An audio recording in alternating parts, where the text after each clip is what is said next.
everyone please rise, we'll do the pledge.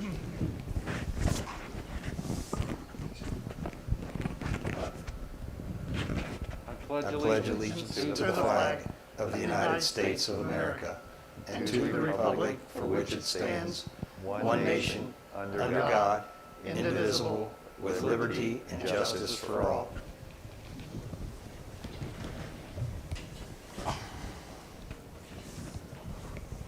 Morgan Township meeting, July 27th, 2020. Can I give a roll call, please? Mr. Updike? Yes? Mr. Brucker? Yes. Mr. Kolb? Yes. Okay, I'll entertain a motion to approve the minutes. I'll make a motion to approve the Morgan Township Board of Trustee minutes dated July 13th, 2020 as written. Second?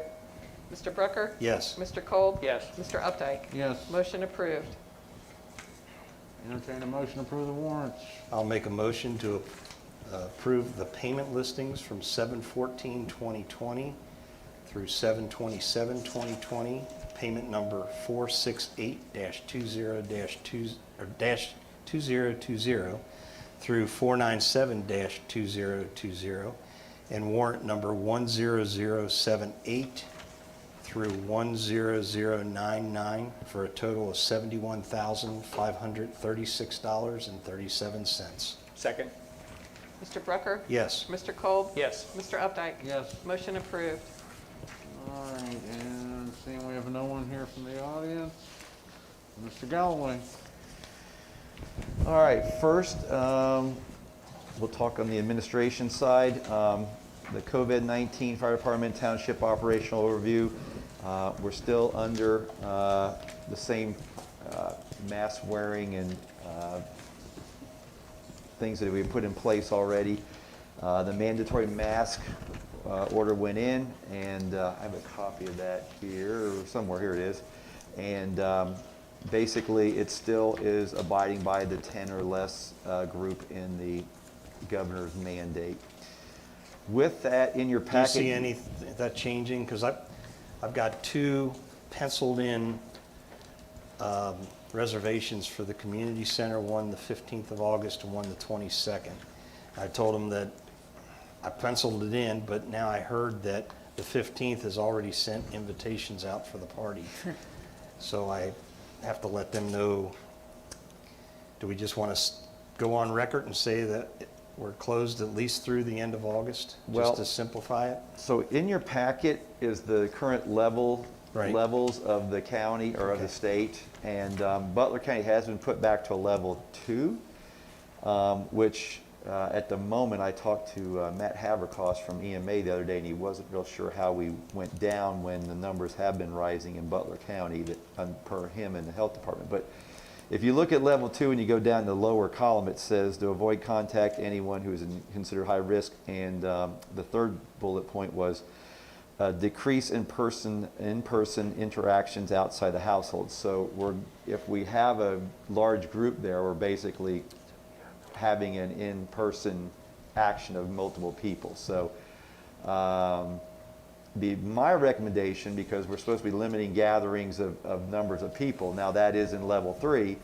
If you look at level 3, which we've come out of, limit attending gatherings of any number. I would say right now it's on the bubble.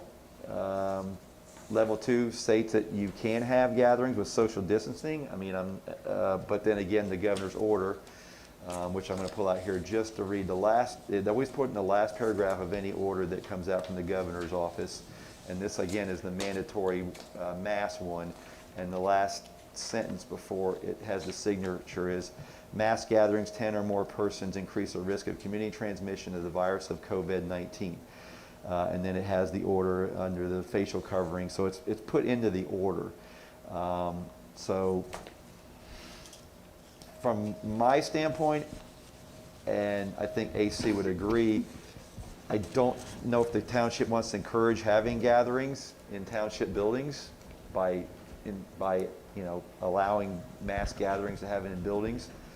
But again, level 2 kind of is a little bit more lenient than a level 3 is where we're at now. So AC, you have some CDC stuff that you're also going to put. Might be the time to go over that to see what the recommendations were to give the trustees an idea. The governor did say 2 days or 3 days ago in his news conference that it's not the bars, it's not, what's contributing to this is gatherings of 10, 20, and 30 people. He specifically called that out in his press conference. And, Speak up. oh, in his press conference last 4 days ago, he said that the numbers are rising in Ohio because of not bars in restaurants, but gatherings of 10, 20, and 30 people. He was very specific and he called that out. He gave an example in Cleveland where a 70-year-old had a barbecue for 4th of July and now he's on a ventilator. And it spread like wildfire through the whole party. And he was very, very specific that those are the things. So if you're thinking of something down there, you're in that 10, 20, and 30 gathering area that he is recommending not. And the same thing in Kentucky, and a lot of governors are finding out it's not the bars, it's not, even though Kentucky just closed their bars tomorrow, it's these small gatherings that cannot be legislated or stopped that are leading to the highest causes. So I think till September 1, like you said, Tom, it would just not be anything and reevaluate it if these numbers start going, because there's going to be a big push because going back to school is coming up. And they want the kids back in school. That's And- another thing too, is some of the brownies, troops and things like that normally reserve it. They want to know if they can reserve it Right. for the school year so they don't lose it. And again, I'm like, Yeah. we don't even know if you're going back to school and what that's going to look like yet. Yep. Yeah, right now Ross has made an announcement July 24th that they are going back to school with very strict guidelines. They're offering two options. One is they can go online. Parents can elect that. The only caveat to that is if they elect that, they have to do it till January. There's no going back. So if you take online, you're going to own online for the first 2 quarters. But they are planning on going back September 8th as of the 24th when Ross Local Schools release their back-to-school plans. They said it's subject to change. Other schools are doing back-to-school based on what level the county's in at the time when the kids go back to school. Oak Hills is doing a sliding that, so everybody's got their own, but those guidelines, they're going to socially distance, and there's a lot of requirements to get those kids back to school.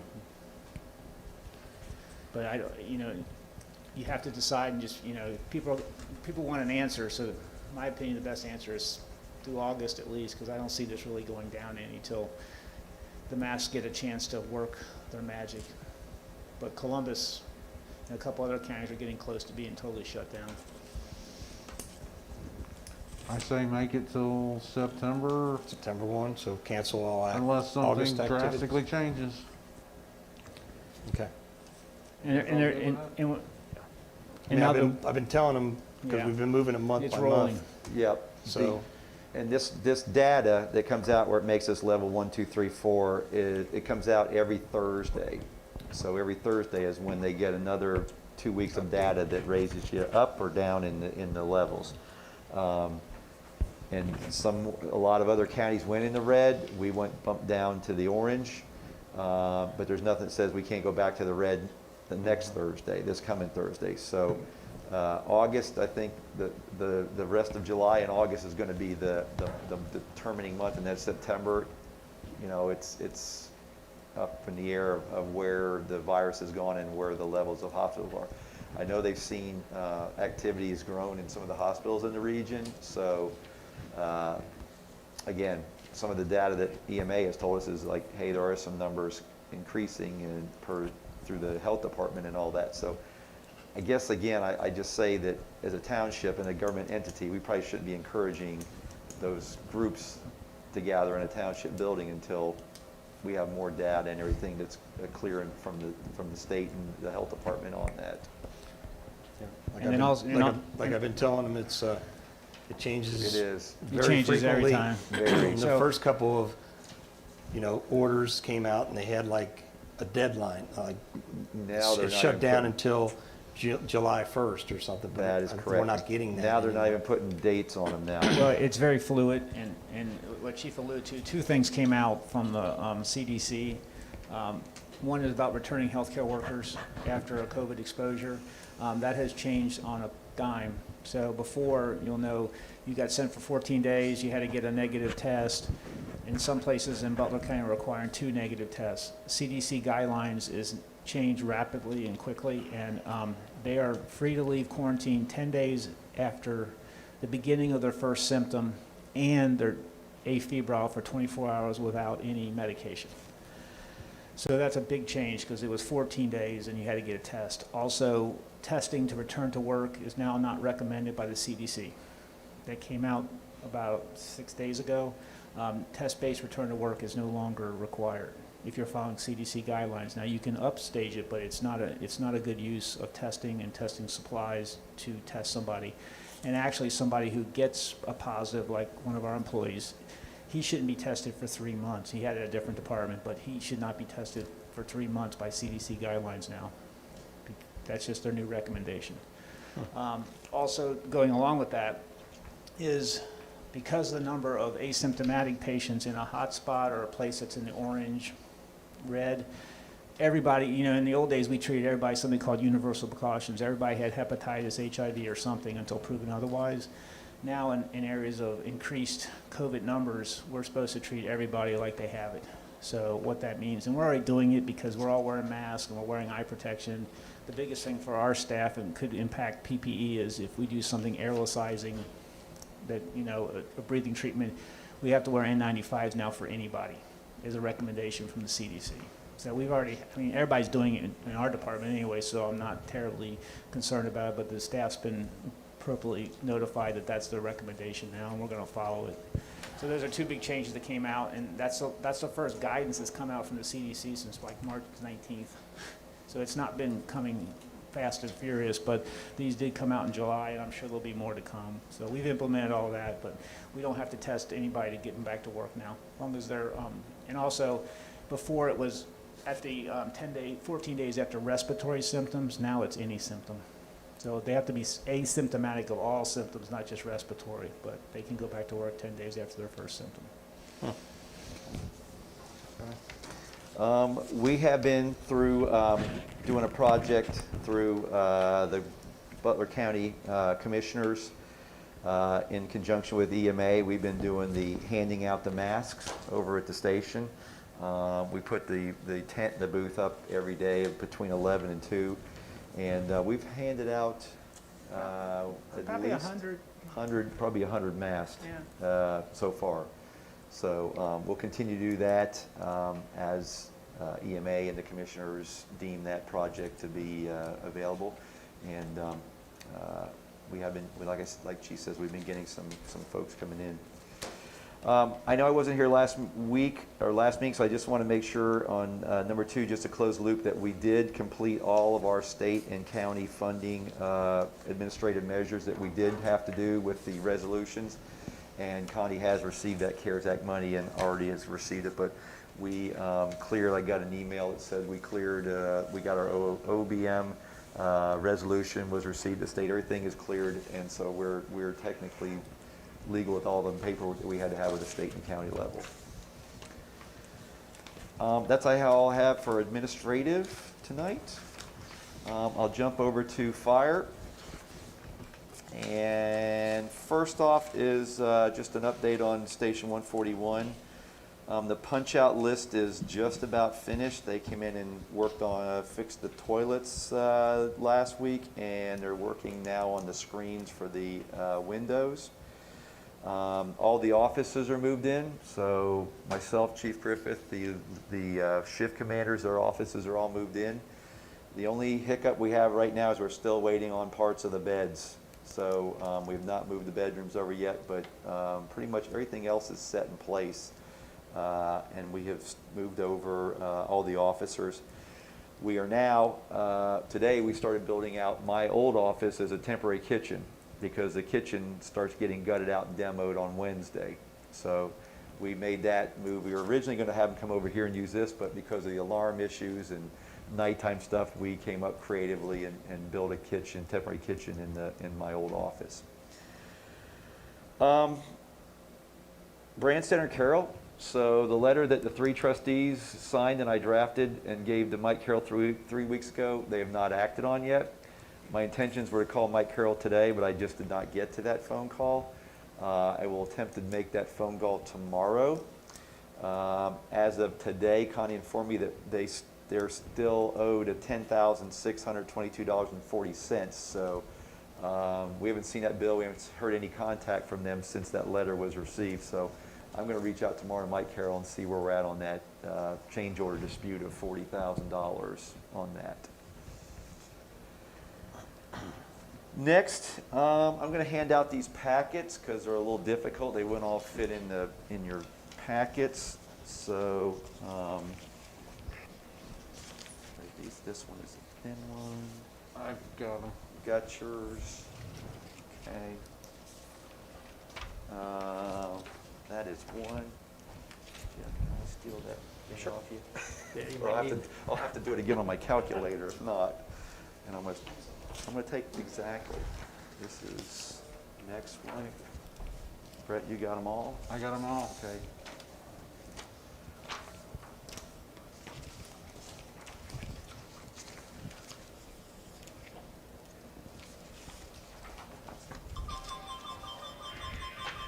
Smoke visible, chief. Smoke visible in the house? Yep.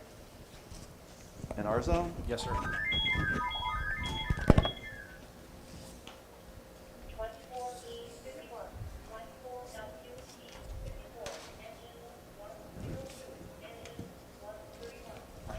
How about if you guys proceed with the rest of the meeting, everybody else, and I will go on this? You already got it.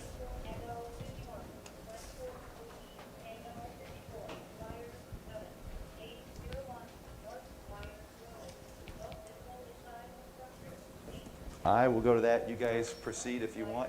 Okay. Good with that, and then I'll be back. Okay.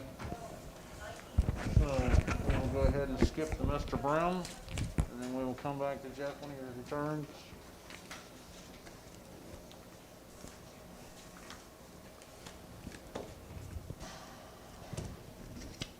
Rob?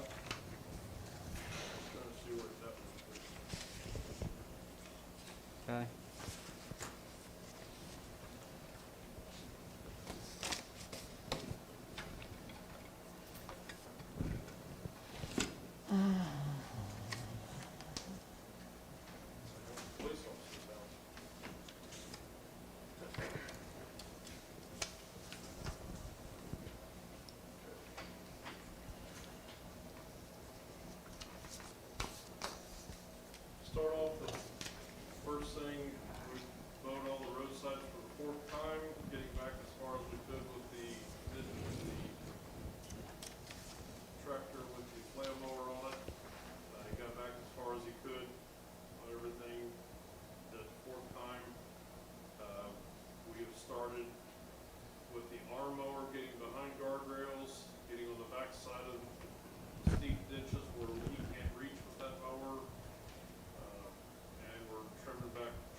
saturated and let it dry. It's supposed to last for a couple days to keep stuff off, but now, I'll probably do it again tomorrow after we have the meeting here, just so it's fresh and ready to go for next time. The fire department can use that in the back of the squads. I took it over Friday and, let Assistant Chief Griffith look it over and stuff, and he, actually did the one squad last week that was here. So, but we wanted to talk with Chief Galloway before we actually said they was gonna start using them on the squads and show him and stuff, but was not able to get that done today because we was doing that work on Chapel Road over there. And then I have some light ballasts down at the community center that I need to replace in the women's bathroom and out in the back room. They're flashing. Well, would you want me to go ahead and get LED light bulbs for those so we can just do away with the ballast? That would probably be the smart thing to do while we're doing this. If you can give me a count, I can order a Those are all the 2x2s, they aren't these long ones like these. They're They got the U-shape. the U-shape. They do those in LED too. You can get rid of the ballast. I'll have to get you a count on that. As I had looked at them once before, but instead of replacing the ballast and then have the bulb go out shortly afterwards, it'll save us money in the long run. You guys, what do you think about that? I'll have to look at the prices. I don't remember because it's been a year or two since I looked that up. Well, get a price, see what it is. Right now, there's 3 light fixtures in each of the 2 bathrooms down there, but I'll have to count to see what's in the hallways and everywhere else. We're not in any hurry to do it. We're not running it. So we I'm can- not gonna be able to get, the only thing I was gonna do was, I mean, if we do it that way, that's fine. I'm just gonna replace those lights that are flickering, just so it doesn't cause anything to happen. If I remember right, the ballast is not cheap either. I have no idea what the valves. I get a chance, I'll look at the price of them and I'll look at Is the, it just the bulbs in, or the ballasts are bad too now? I think the ballast is the reason why they're flickering. Because I put new bulbs in them, Okay. that didn't help. I'll look at that. Get some prices. Does that work? Works. I believe that's everything that I have. Did Unless you- guys have something for me. Did you ever hear back from the county about Cincinnati, Brookville, right there just past Weaver? Right there Nope, they, where the road's kind of caving in? I've called them earlier in the year, and I just called them again, let them know about it. I've not heard anything on that. Also, I called the county again on Schraden Road where the gravel's washed out. They was real reluctant to go do it. I said, this is a safety issue. I said, if someone comes around in a motorcycle and there's a car coming, they're gonna crash, because the gravel's a foot deep. And probably after the rain today, it probably washed out again.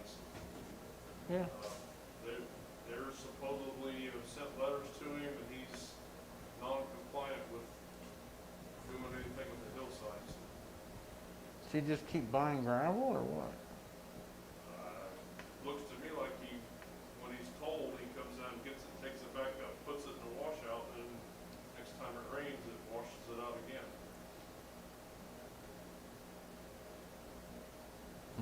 But I think this last time, the county went out and picked that gravel up and hauled it away. I don't think they gave it back to him. But I'm not 100% on that. Thousand. Anything else for Rob? No? No. All right, Mr. Marshall. All right. First thing on my report, AT&T will be co-locating on the cell tower on Chapel Road. This is the Lear's property, Art Harmon's, the big tower at Art Harmon's. A copy of the letter is in your folder. As you will see, the ORCs overrule us in the letter was just to ask us to be, to sign it so that we were aware of it as the zoning department, which I did sign, and you see the date there on the thing, and emailed it back to Miss Abigail, all right? So, all right, any questions on that? What exactly do they want to do? They are co-locating their equipment on the tower. So in other words, they're strengthening the AT&T signal for cell Okay. phone usage. Yeah, the tower itself, the footprint is not going to change, it's just the equipment that's Right, hanging on the yeah. tower. Yeah, the equipment on the tower. We wouldn't even, we would have some difficulty around it even if they were changing the footprint of the tower maybe, but I don't think so. Any other questions on that one? All right, number 2, Mr. Preston of 7076 Schraden Road sent a third letter to the zoning office requesting information on the setbacks in an A1 district. And I'm in the process of typing the draft right now. His letter is in your folder, and everything else. Everything he's asking for is public information, it comes out from it. So what I'm trying to do is go into detail because I know where he's trying to lead, as he did back in April and May when he sent letters. I think he's worried about his neighbor who has the small lots that run beside him on the south side of Schraden. His property extends across the road and up a good side for Mr. Schraden. So when I do have that draft completed, I will forward it on to you before I send it to Mr. Preston. Now, moving to the violation page, status of the ORC violations. I'm going to real quickly just run down some of the more important ones. 1714 Bell, still no further movement, but I don't expect any for a little while. It's going to have to be a push and shove to get him to continue. We're setting, like Mr. Rutherford had given him a year to get it done, so it's like that. The red truck on the Beethovens, that has been moved occasionally. I'm just going to close that one. 2787 Bell, that's the one down at the bottom of the hill, where just as you make the curve at the bottom of the hill to Bell to go to Millville Shandon. Okay. I'm going to be issuing a new beginning letter again this week. Mr. Lauk, I had a telephone conversation with him personally. I called him. I'm trying to establish a working situation. You can add to that he is going to be making an agricultural fence. He has cattle on that property. He says, I haven't seen any, but he says they're on the back part of the property.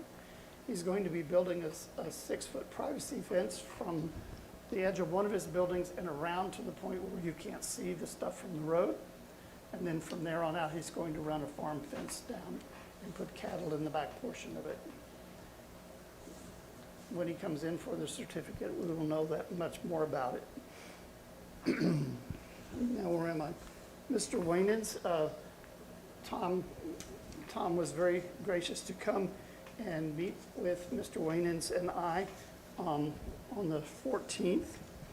And in that conversation, we determined that Mr. Waynans will be building a privacy fence down the side of the Joyce Road side of his property. And he will be moving the vehicles back behind it, thus not being seen from the road. I sent the second letter.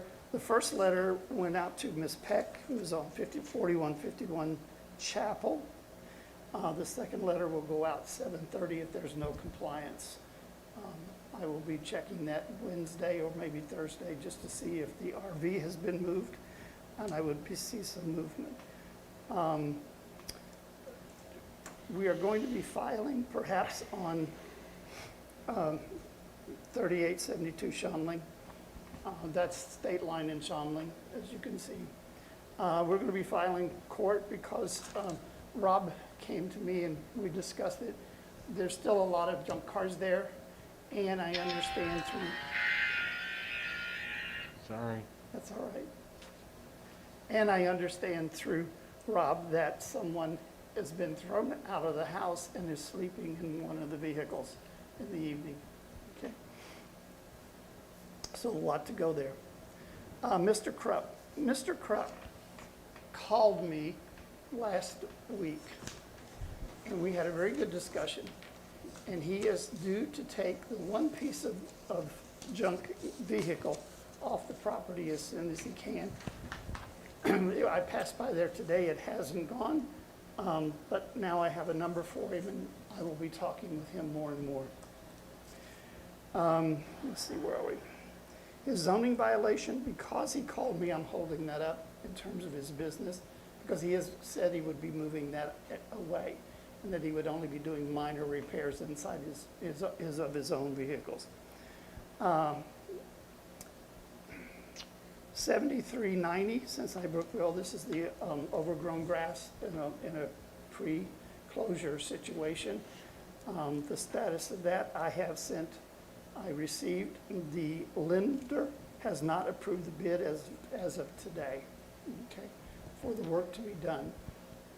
I will be calling again tomorrow to talk to MCI people that I'm in contact with there. I added the Jenkins one that was sent through the email, and the first letter was sent on Monday. So that will come out 20 days later. Also, I sent one called Headlands Asset Management, which is 6276 Cincinnati Brookville Road, okay? This is one that sits there on the right as you're going west on Cincinnati Brookville in Okeana, and there is a brownish red Chevrolet truck sitting there with a sofa on top in its bed. And the grass around the building has not been mowed or cut, but yet someone is living there.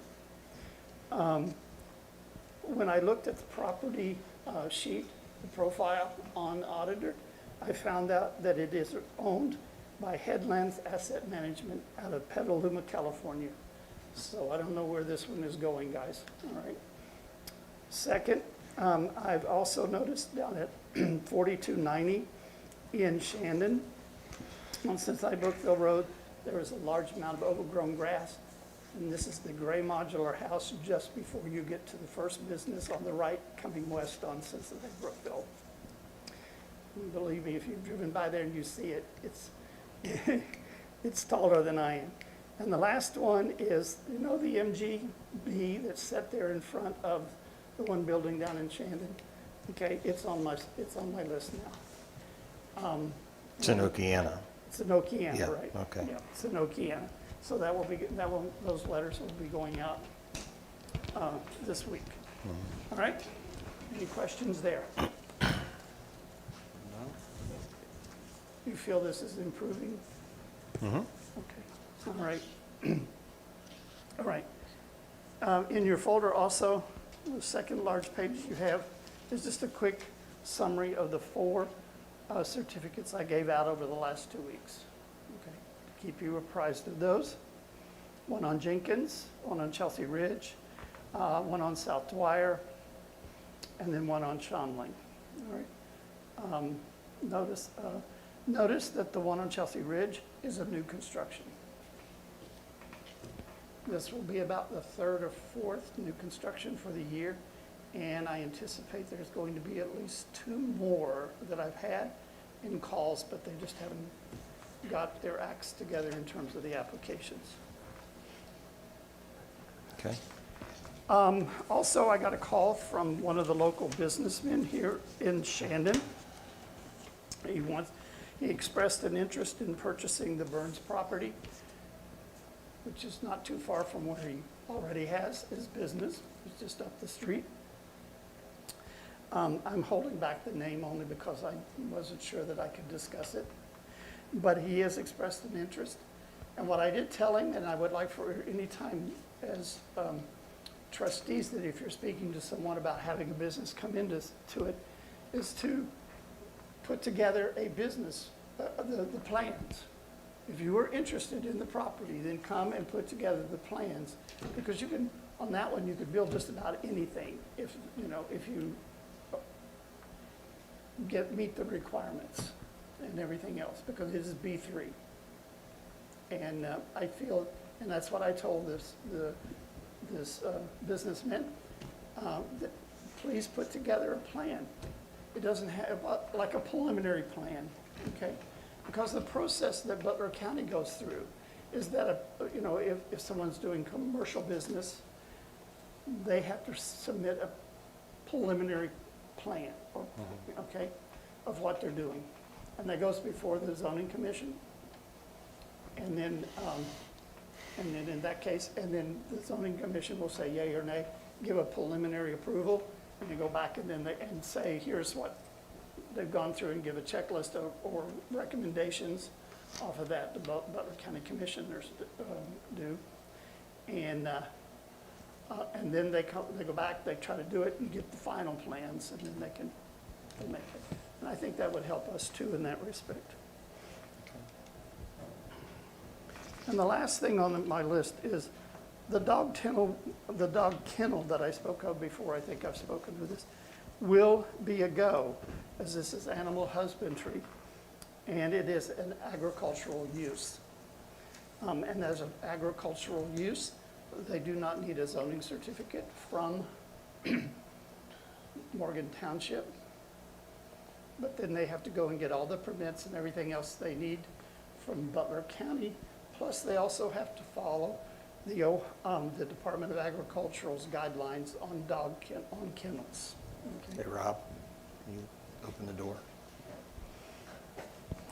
I did a lot of research with Mary Ann Nardiello and one of her assistant prosecutors, and I meet with the Howard Rose residents tomorrow. Is there a limit to how many dogs they can have in the kennel? Based on Butler County's? I don't know about Butler County's limits there. I didn't look into that part of it. We have no limits because we can't touch it. Because I would it's say the same agriculture. thing probably applies because it's animal husbandry. But the Ohio Department of Agricultural states that if there are 6 breeding, I want to say the word, but if there are 6 breeding females, then it's considered to be a commercial dog kennel, 6 or more. And the owners have told me that they're going to have at least 10. Okay. The reason why I had to look into it. Did they say what kind of the breed of the dog Their is? breed, they already breed a very specific breed of German Shepherd. They've given me the name, but it's a very line of German Shepherds. So, Have the people on Howard's Road, have they asked for a meeting with you? Or why are you meeting with them? I've met with them several times. It's the owner yeah. of the, Are they, The owners, you're talking about the people who want to build a kennel? yeah, I was thinking about the residents around that. I don't have to. Around I don't the have to meet with facility. the residents around the facility. It's zoned agriculture. Well, that's why I read, I meet with the Howard Road residents tomorrow, but you meant the Howard Road owner or the submitter of the zoning certificate. right. I got, okay, Yeah, thank you. and there's no reason for me to, I mean, it would be goodwill on my part, I guess, but the thing of it is, there's no reason to stir the pot there, I feel, because yeah, there's nothing to dispute. there's nothing to dispute. It's an agricultural use.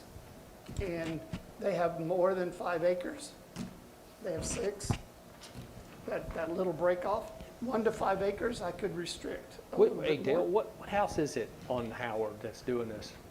As you turn right, as you're going west on Howard, how far down is it? 9880, I believe is the address. Is it before you cross Howard Creek? Or after you cross, Jeff, going west? My view of that topography there is very, very limited. I've driven down the road several times, but I've yet to really think where this particular lot is. Okay, because there's not many houses I know it. east of Howard Creek, so I'm trying to put in my It's- mind where this is. It's before everything sort of dead ends, I know that. So you're probably on the west end of Right. Howard's Road. Okay. Yeah. The very west Yeah, end somewhere. okay, that's the only place that makes sense. Okay, because what's made it hard about it, and the reason why I dove into it as much as I did, was because the lot was only 100 feet wide. But yet it's 600 feet long. Okay? Is that up where they were looking to subdivide some of those lots? No, that's, That's actually west of Howard Creek Road.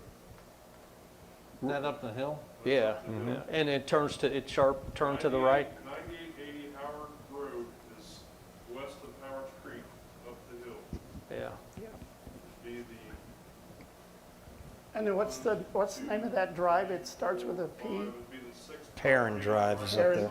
Perrin, Is it past Perrin Drive? It's way before Perrin. Okay. way before Perrin. It's only the sixth property on the right after you cross Howard Creek Road. So close to where the house burnt down? Close. Yeah.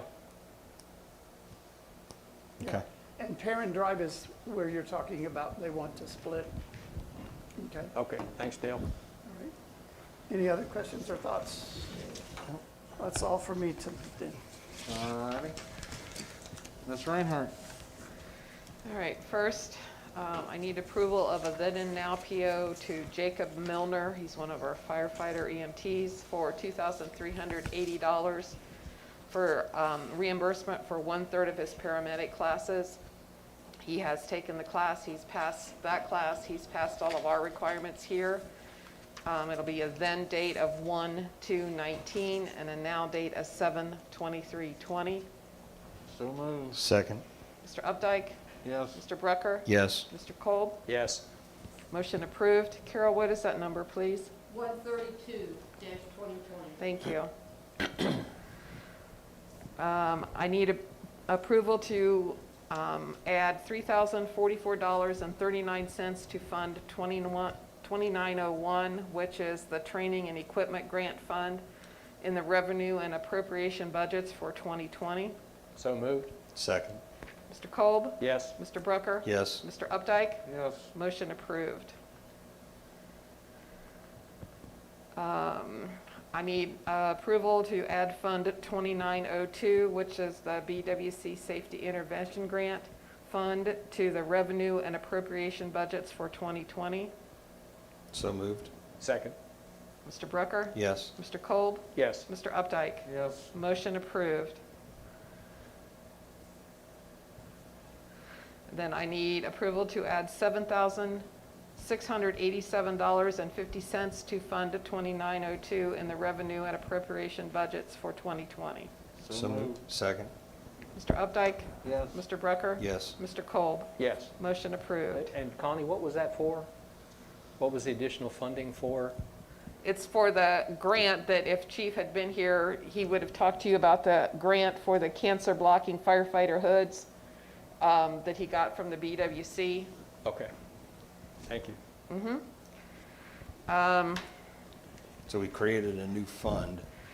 It's a fund that we've had. We've But- used it in the Okay, past. but it's nothing's been funded to it. Right, Okay. yeah. Right. Okay, for the next one, we need to go back into Chief's packet to the one that's got the logo at the top that talks about the CARES funding. Because I need this one approved before I can do the next one.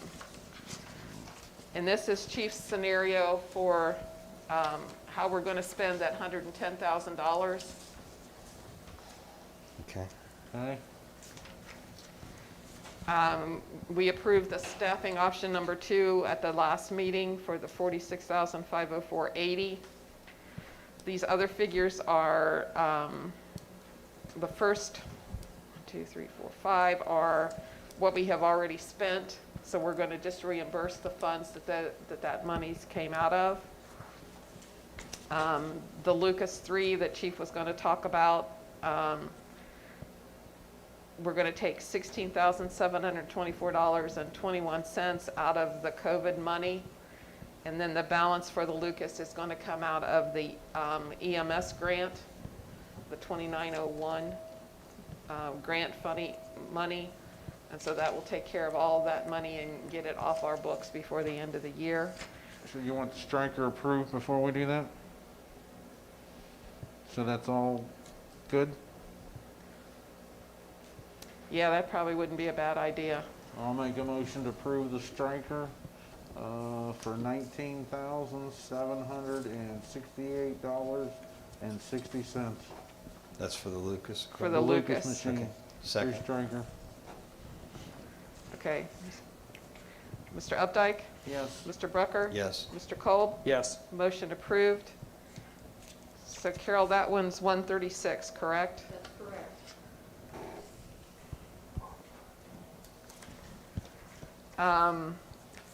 The COVID sprayer is what Rob was talking about, our new little tool it's an electrostatic sprayer to spray to disinfect. And then the solutions to use for that sprayer is what that other thing is, the 88686. When you add that and the 46, it comes to the $78,265.06. That leaves us with $32,407.62 that we can use for just regular staffing that has been an approved expense. So all we're really asking is that you approve the proposed appropriations for 2272, which is what this is. So moved. Second. Mr. Updike? Yes. Mr. Brucker? Yes. Mr. Kolb? Yes. Motion approved. So that's 137. Okay, having approved that, then I need approval for a then and now PO to Valley Janitor Supply for $3,999 for the Clorox Total 360 electrostatic sprayer from Fund 2272, which is the COVID fund, with a then date of 5/14/20 and a now date of 7/27/20. Did we have to buy the solution for it? Yeah, but the solution is under, So we don't need that in the PO? I didn't know if they combined them all together. as no, they one were purchase. separate Okay. orders. So moved on But- the then and now. Just one question, that $4,000, is that all for Clorox? No, it's for the sprayer. The Oh. sprayer. It's for the Okay. sprayer. Sorry. Gotcha. Second? Mr. Brucker? Yes. Mr. Kolb? Yes. Mr. Updike? Yes. Motion approved. It's just the name of it, the Clorox Total. Yeah, that's just the brand name. Carol, just to make sure I'm keeping up, that's 138/2020? That's right. Okay. I'm not trying to step on Chief's toes, but keep moving here. The next thing is, in your packets, trustees, I gave you the service agreement or the contract that Chris Brucker emailed to me from Cincinnati Bell. As you can see, they've dropped their price significantly to $20 in line. Currently, it's between 47 and 62, depending on which line it is. Did they drop that per your inquiry or phone call, or did you prompt them that we got a Chris reduction? has been working on it because our contract has expired. Okay, Even though they never honored the contract, it is expired. And so he started, negotiating for a new contract, okay, great. okay? Chris's advice, though, is not to okay this at this time until we get Ghostbusters. both copiers in place and we know for sure which lines we're going to keep and what we're going to do about the phone line at the museum. Because he said, we're locked in for 2 years once we do this, and so he said we want to make sure we've got all the correct phone lines that we need, but I'm just giving you this to you so that you can see what we're, So can we add additional lines at the $20 rate, or are we limited to these four? I think I don't know the answer to that. Okay. 'cause- Chris still back there? Yeah. He was just in that room, but I don't think he is. Chris, you in there? Just a second.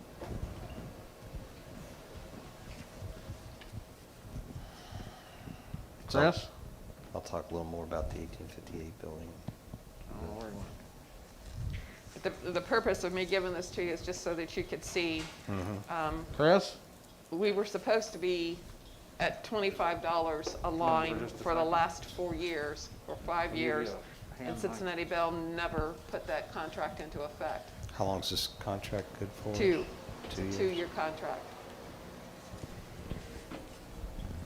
All right, I got Chris from Oxford Solutions, Okay, and you can ask the question now. we're talking about the Cincinnati Bell contract. Okay. The question has come up, if we have to add lines to this, can we do that for the $20 rate, or are we locked into the lines that we put in the contract? That's a good question. I would imagine they'll honor it, Okay, because they're honoring it. We went from 5 or 6 total lines down to 3, and they're still honoring it, so okay, I believe they will. We okay. got 4 on here, We've right? got 4, 4 that's right. because we've still got the museum on there. That's right. Okay, So I believe they will. okay. I mean, I really don't know why we would need to add Right. a line, do you? I don't, Okay, yeah, the only reason we were keeping the ones that we have is just for the alarm systems. right, Not everybody, I mean, faxes are kind of going away, so we're just trying to consolidate down to exactly what we need. right. So it's the 6464 Okeana Drursburg. That's the museum.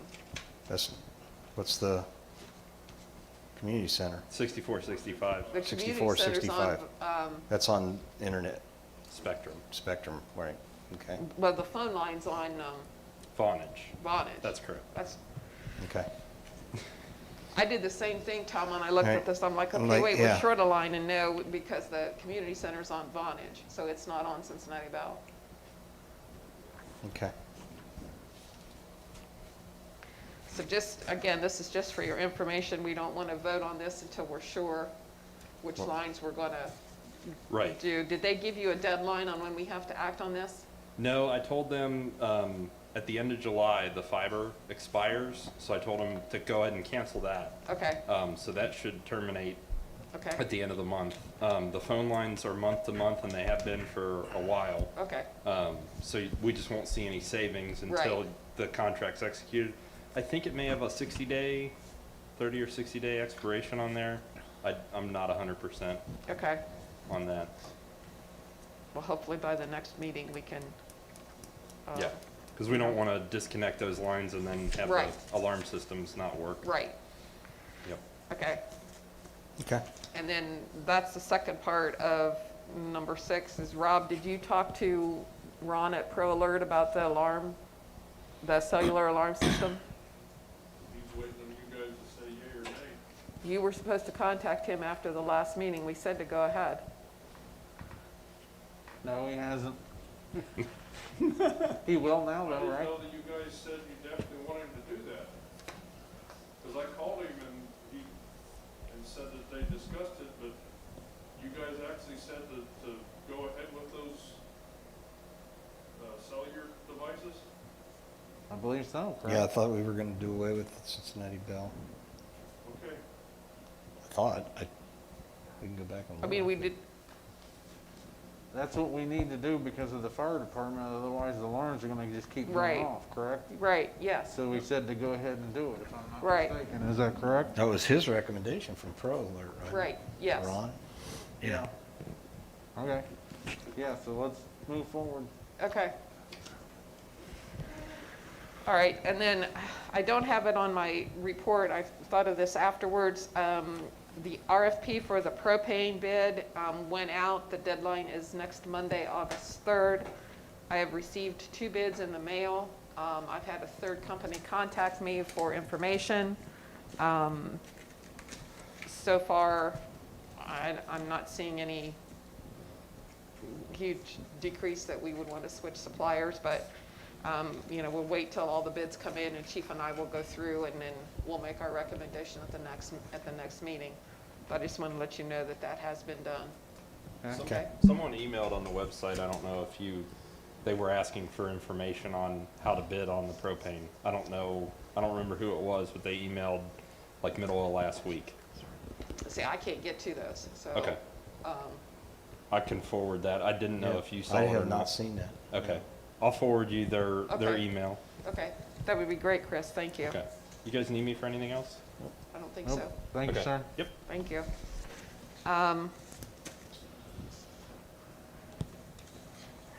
And that's really all for my report. After the meeting, I'm going to do the PO and the check for the sprayer.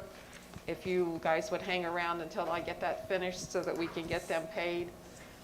But I didn't want to do any of that until we had everything approved because it's coming out of that special fund. Okay. Okay. And I can probably go through some of the things on Chief's report if you want me to. Yeah, we'll go ahead and do part of them, because I've seen there's a few things need to be done for you. Yeah, It's gonna be a while.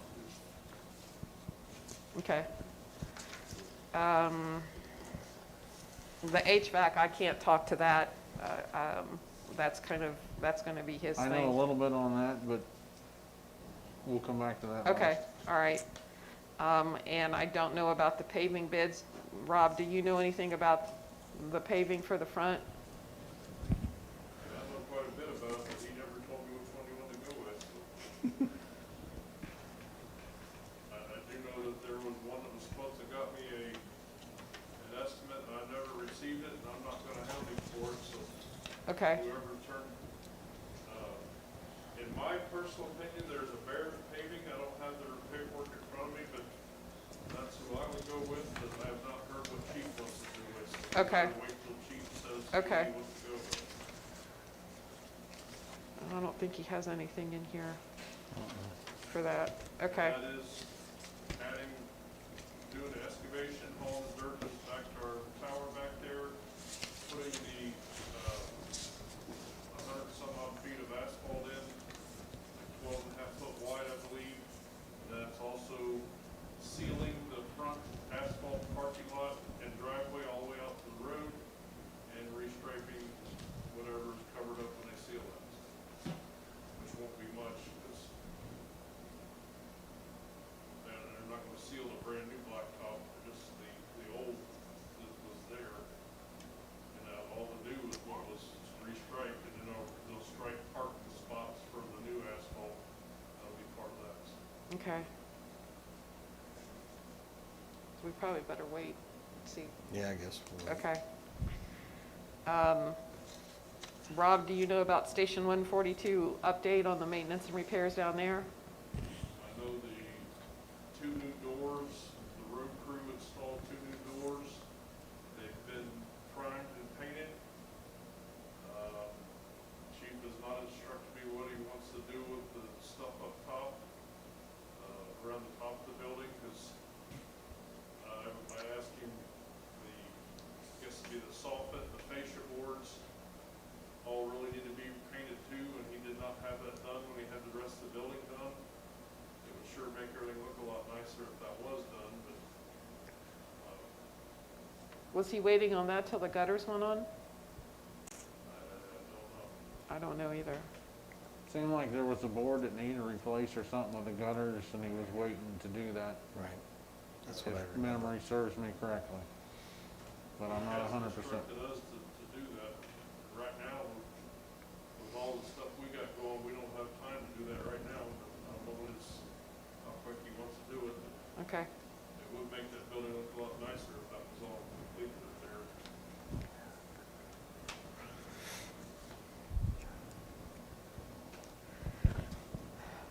All right. Number 3 is a motion for firefighter EMT Jacob Milner to be changed to firefighter paramedic effective 7/27/20 at $2 an hour, raised to $19.10 an hour. So moved. Second. Mr. Updike? Yes. Mr. Brucker? Yes. Mr. Kolb? Yes. Motion approved. It's 139, Carol? Right. Thank you.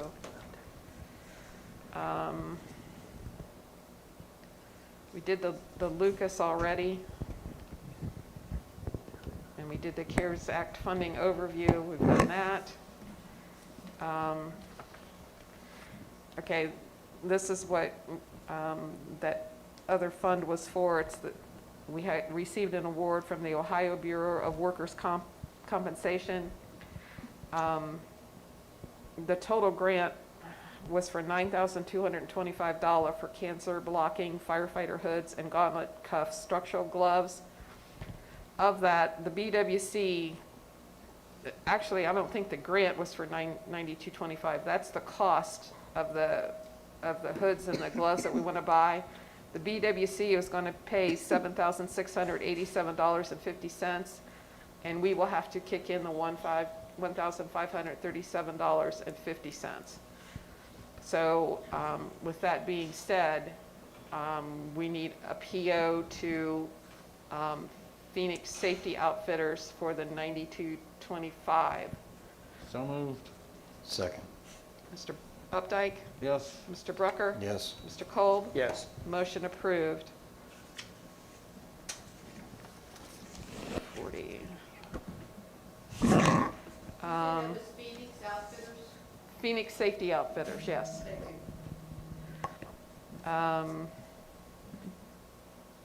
The last one, as Chief said, they're going to start on the remodel of the kitchen on Wednesday. So we need a purchase order for Accurate Carpentry for the kitchen installation for $12,985. So moved. Second? Mr. Updike? Yes. Mr. Kolb? Yes. Mr. Brucker? Yes. Motion approved.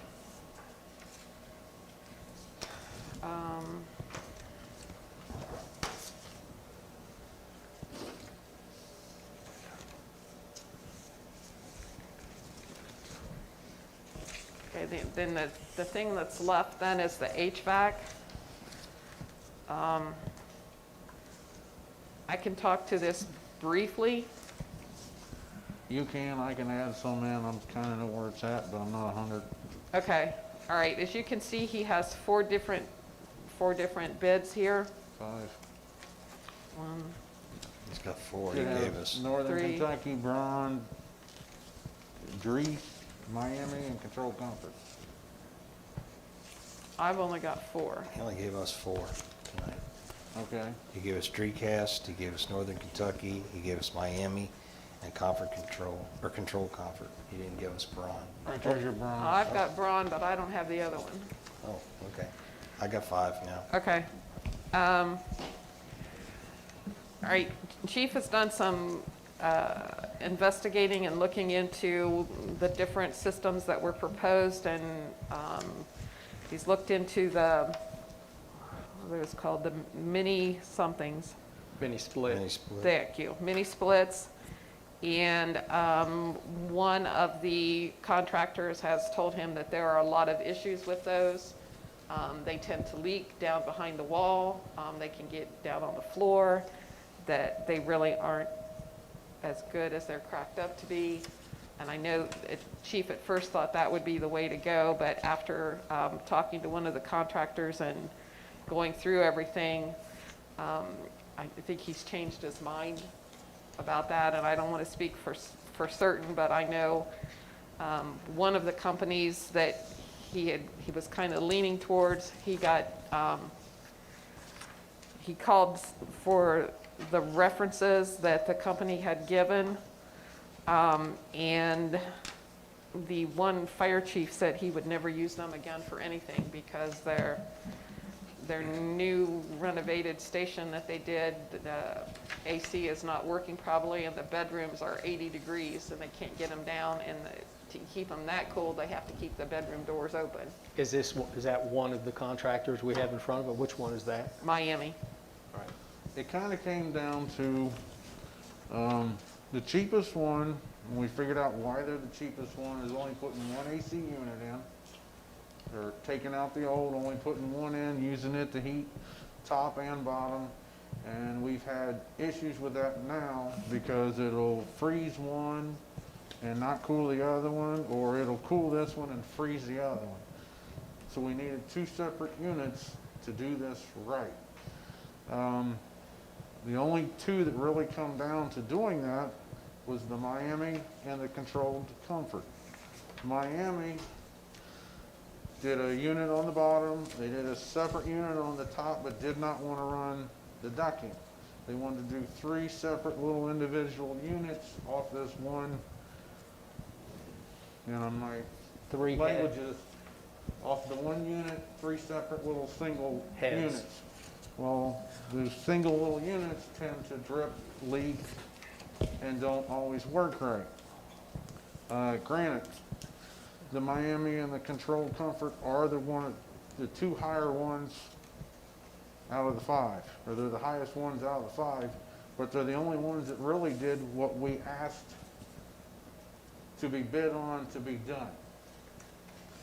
Control Comfort was putting in the ducking, which makes them the highest. What's the cost on the controlled comfort? I don't have that one. 27,330. Okay. Yeah, 27,330. The Miami. I'm trying to that the remember what it come up 1280 to. I did have it 1286? wrote down somewhere, but I don't have it. Chief's got it Chief's his got it little over there on a notes. sticky note. on Yeah, his sticky notes. well, there's two They're a little different, cheaper than Controlled Comfort, but they're also not doing the ducking in the second one. They're doing the singles. So so then Miami's the one that we got a bad reference on, right? Yes. Actually, from two separate people got bad reps Okay. that they had on here that they used as references. That said they would never use them again for anything. Well, then I'd say let's throw them out. And then that goes to, we've used Controlled Comfort for a long time. They've done nothing but good for us. Am I correct on that, Rob? Yes, sir. I use them before myself, and they've done very well. And if anything's ever wrong, they've always come back, no problems, no questions asked, and done it. I've had the same experience with them. They take care of my equipment too. And I've used other ones as well. But I know it came down to these two because the other ones are only putting basically one unit in the bottom and then many units in the top. Not two separate units. Well, they're separate, but not the bigger units, the more energy efficient. And the reason they're coming in higher is because they actually did what we wanted them to do to fix the problem. And Controlled Comfort is putting in, like Brett said, all the ductwork, all new ductwork and everything, and that is, a substantial expense for the job. Yeah, you're really talking two different apples and oranges. If you have a mini split, you don't have duct work. Right. If you have duct work, that's why the price is going up Right. 2 and 3 times. So Yeah. probably a value added there. So, I know, I'm pretty sure Chief's recommendation is the highest one, and I was with him on that, because I know, I kind of explained some of the differences, because I had been going through and reading through them, we talked about it. I went and asked some people that I know that work in this field somewhat, so they explained things, and we kept learning more and more as we went. And I'd learned something, and he'd learned something, and it came down to these two, but then after we did the references, and we figured out what the difference is really in these, I believe Controlled Comfort's the one we wanted to go with. Even though they are the highest, but you're getting what we wanted and you're getting Getting what we need. I don't have any trouble with it. That's fine with me. So, with that said, I'll make a motion to have Controlled Comfort do the upper and lower levels, put in the two systems for a total of $27,330. Second. Mr. Updike, Yes? Mr. Kolb, Yes. Mr. Brooker. Yes. Motion approved, and I will use that resolution as the approval for the PO, if that's all right with everyone. Yep. I didn't hear you exactly. I said we'll just use that resolution, that approval as the approval for the PO also. Is that okay? Yes. Okay. Carol, that's 142? Yes, and it was 27,330. Yes. Thank you. Thank you. Okay, is there anything that I missed there on Chief's report that we think we can cover? I don't, I'm checking it right now. Doesn't look like The it. only thing is is the paving and, the paving. I do not know about it, Rob don't know about it, I don't know where to go there. I mean, I know who I would say to do it, but I don't know who he wants, so I don't want to say without him being here. and he and I have not really talked about that. Is that something that can wait for till the next meeting? What do you think, Rob? I mean, it's waited this long, right? Yep. Do we have the bids? No, not in, I don't have them in my packet. Yep. Haven't seen. I don't have anything. All right. See if he's got something over here. Mr. Cole, you want to go ahead Yeah. and go? All right. You know, as advertised, we did have the Butler County 4-H golf outing. It's held on this past Friday, and we held a very safe and cautious golf outing. We had great turnout from Butler County. Crank and Wilkins and Wilsey, they all played, and EMA was there. The engineer's office was there. But the bottom line is we grossed $16,000. But that money is really what we're looking for is, you know, have Morgan Township kids hopefully get a piece of that for scholarship money. So it's going to be out there this year. So if we have any of the kids in our township that are going off to school that are in the 4-H program, it'd be great to see some of them at the next award for scholarship program show up. So Morgan Township residents, students have won these scholarships many times in the past. yeah, that's great. More the better.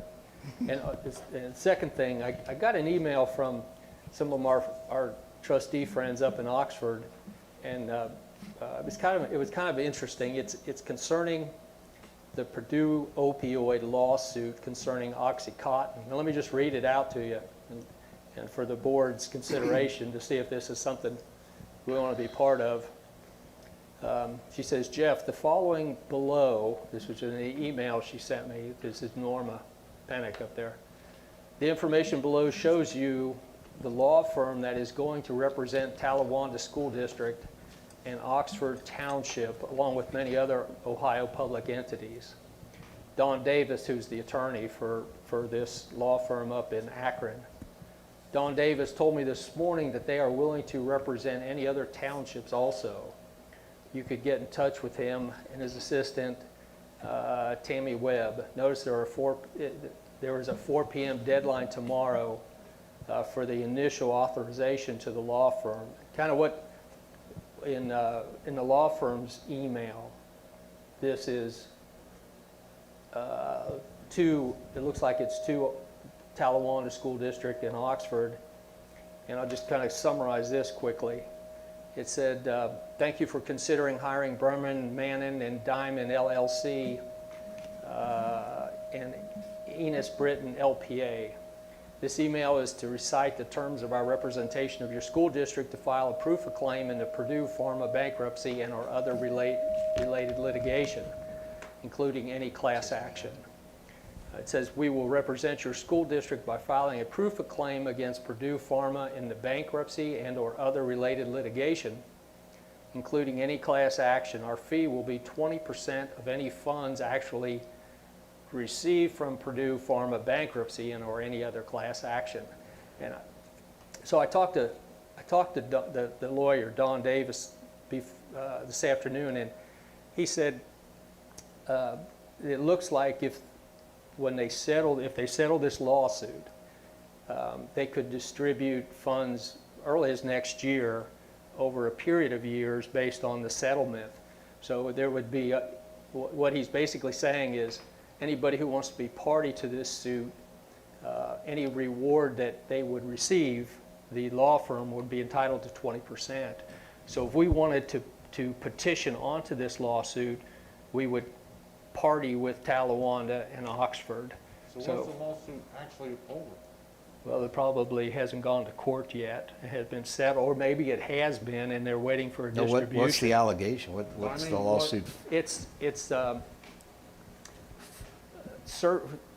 compensation for services rendered through our fire and public service expenses that we have used and expended to deal with the opioid crisis.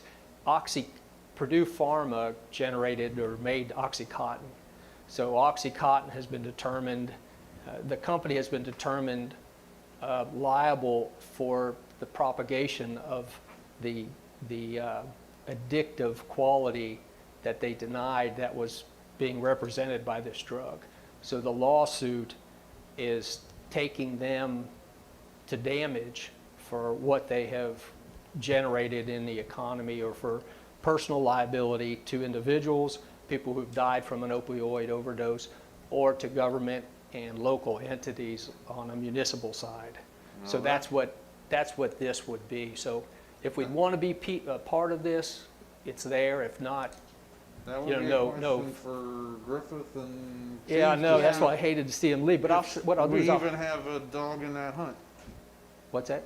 to see if we even have a dog in that hunt. Yeah, well, I mean, I know we've expended resources to fight the opioid addiction, but I'll send this to you guys, and I'll send it to Jeff and let him take a look at it tomorrow, see if he wants to do anything with it. Okay, Because I have no Wait, idea.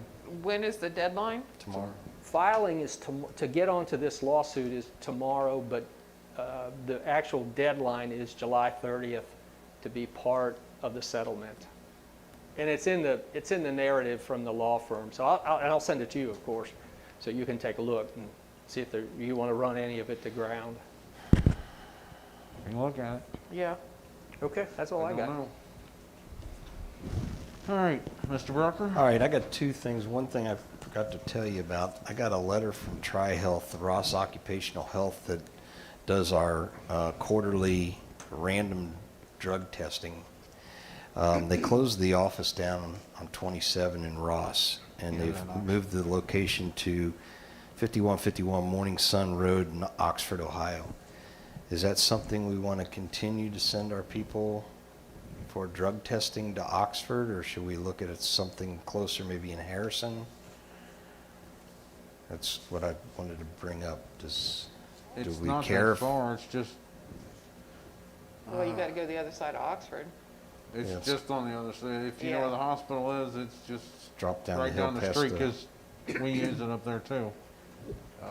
So I guess they just closed the facility on Yeah, they moved 27. all of the Tri-Health things out of that So- building.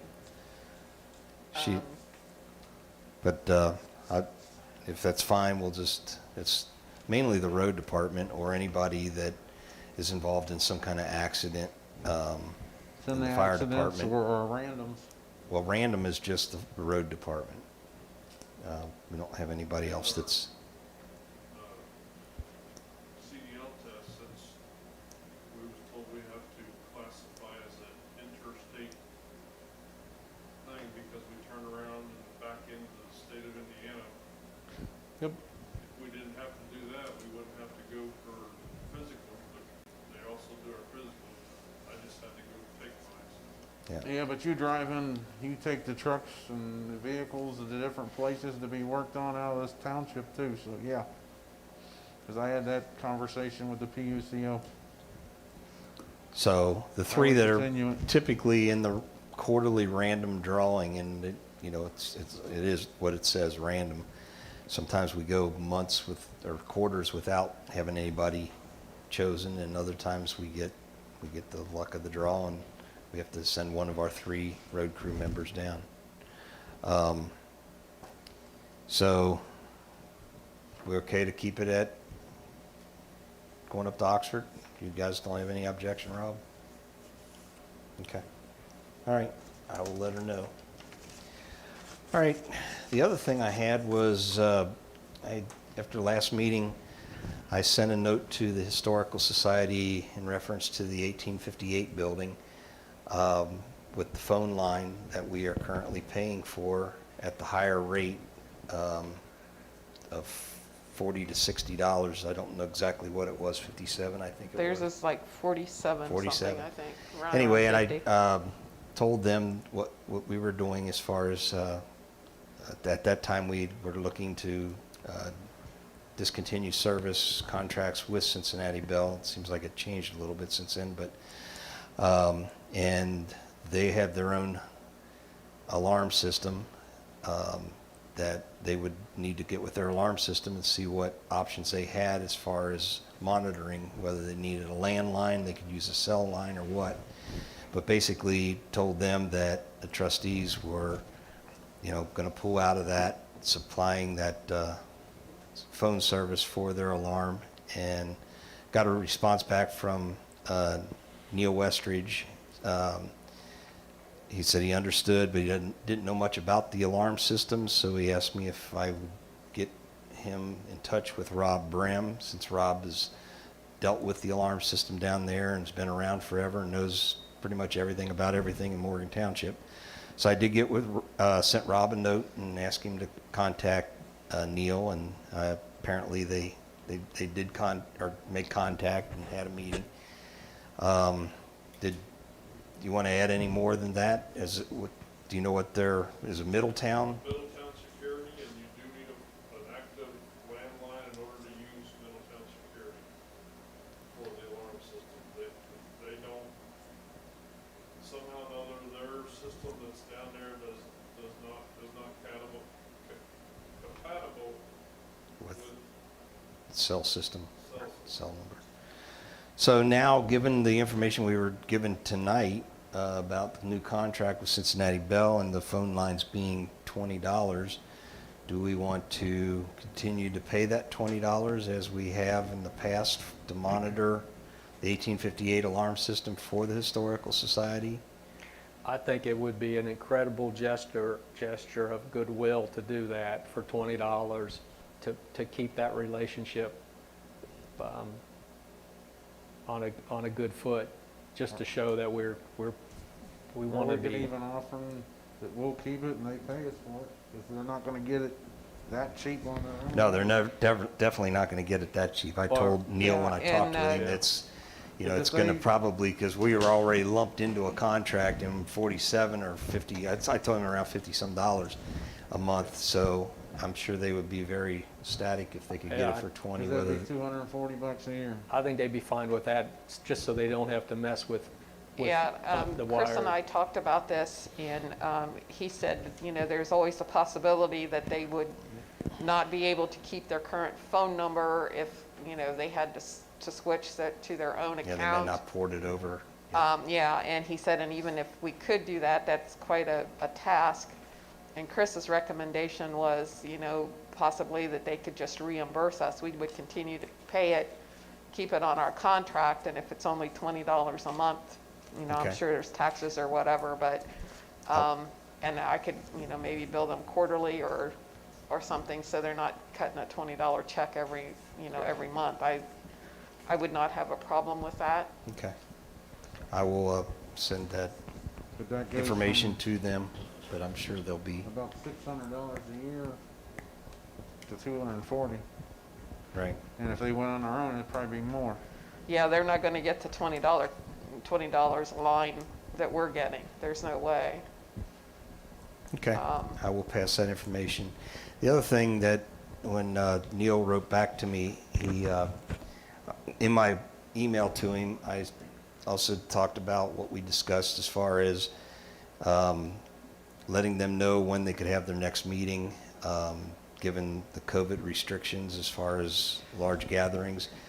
And he wanted to get a newsletter out that they could, get out to their members and others to let them know when the next meeting would be. But I think after discussions with them, they're not planning any meetings the rest of this calendar year, so that there won't be any meetings this whole year for the Historical Society, because they haven't had one yet to date. I also said that, when we do go back to having, being permitted to have large gatherings, we suggested maybe, because of the safety concerns that were presented by our employees that work in this building daily, about having people come in, especially big gatherings like that, to not allow it in the administration building. So I offered up the Walt Westridge Community Center, which is located right across the street from the 1858 building, and that didn't go over too well. Apparently, they Jill and Neil talked, and Jill was adamant about no, she does not want it there. She said the lighting for the presenters causes trouble. She also felt that their computer system and speakers would not do well there. And I said there's some positives to it. The 1858 building being right across the street, you always open it up after every meeting, and it doesn't get well attended when the person that sits down there for a couple hours. with it being right across the street, you will get more participation. He agreed that that was, made sense. And I talked with Brett a little bit about the lighting, and apparently the lighting that is the concern is we have a night light on that's all on all the time. You can't turn it off. So if they wanted to darken the room for a presentation, we couldn't do that because that one light stays on for the night light. There's no switch for it. So we talked about maybe, and if you're going to do upgrading Possibly to the turn it lighting, on. maybe put a motion Switcher. detector light so we don't have a night light on all the time. It's only when somebody walks in the room, and then when there's no activity in the room, the light goes out. I know there's probably some benefits to having a night light on. If police drive by or the sheriff drives by, you can look in and see that, oh, there's no movement in there, because the light's on.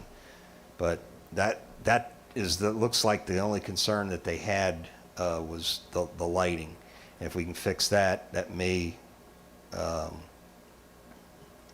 have them reconsider using that building, because I told them that we just had some issues with them using this building, with Is the that COVID. light in the back or the A front? thing there's both a light in the back and in the front. In the back, there's two lights back there that stay on all the time.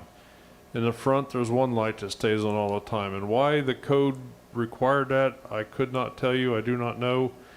But I was just thinking how usually you use like a timer to turn stuff on and leave it on for a certain time? Maybe we just reverse that timer to where they put it for an hour, it keeps the lights off for an hour, and then when the timer goes off, it turns the lights back on. So Well, could we put like you said, a timer, have it come on at 9 o'clock at night and go off at 6:30, 7 o'clock in the morning? we could do that too. That way, that would be in between their hours. If it's daylight, the lights wouldn't be on. And that's The- going to save us money too, because The- we're not burning lights 24/7. Correct. Because that's what it is. It is burning, it's on all day long, all night long, so those two lights. It's like the ones in the hallway. 3 lights, really. 1 in the front room and 2 in the back room. Correct. So that was my discussion with them, and I will get back with them and let them know about the phone line the timer and what phone. we could do with that. The other, which wasn't in my original email to him, but he wanted to know, and his response back to me was, where does the township stand on painting the 1858 building? So I did not respond to that because I wanted to discuss it here. I didn't want to make a statement saying that we don't have it in the budget to paint that building, but I wanted to discuss it as the board, and then I will respond on what the outcome of the discussion is. I say until we get money to do roads and we do that, that's on hold. I mean, I can't anybody justify remember to the what the public to cost? say I'm gonna paint this building. Did we get a bid? I mean, it seemed like Evans Not was used giving that out much. pretty good bids. Did we get a bid from Evans on the 1858 building? We did? $2,400 to scrape it all down, fix any bad spots, recaulk windows, and paint the whole building, and then there's different color for the gutters. Now, when you say fix the building, is that to the historical way? If you understand? Yes, Okay, you know what I mean? yes. Because I know that has to be done a certain way because of Because the that's historical thing. So you think that estimate's still good? But no, that's estimate's not good anymore. That's 2 years old. That's what he gave me a price 2 years ago to do that, so. If you get time, could you check with him, and then I'll put it out there and let them know what the cost is.